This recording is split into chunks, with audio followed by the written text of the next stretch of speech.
και βρέθηκα μια ξένη. Θα ήθελα να σας πω γιατί τα ελληνικά. Μαθαίνω ελληνικά γιατί είναι μια αρχαία γλώσσα, γεμάτη ιστορία και ανθρωπιά. Είναι η γλώσσα του Σοκράτη, του Πλάτωνα, είναι η γλώσσα του Ομήρου. Είναι η γλώσσα του Αγίου Παΐσιου, του Καβάφη, του Καζαντζάκη και του Καποδιστρία. Όταν μαθαίνουμε μια καινούρια γλώσσα, εμείς ανοίγουμε μια μεγάλη πόρτα της νέας κουλτούρας και της ανθρώπινης κληρονομιάς.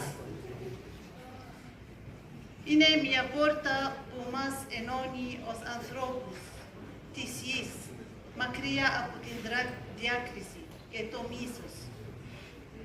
Νιώθω περηφανία και σεβασμό που μαθαίνω τα ελληνικά.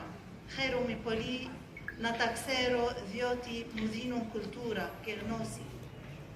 Παράλληλα και τα συναισθήματα της καλοσύνης και της συμπόνιας. Χάρη στους καθηγητές και καθηγήτριες μας περάσαμε αυτήν την πόρτα. Ήμασταν ξένοι και γίναμε ντόπιοι μέσα στο γνώριμο μοζάικο της Αθήνας.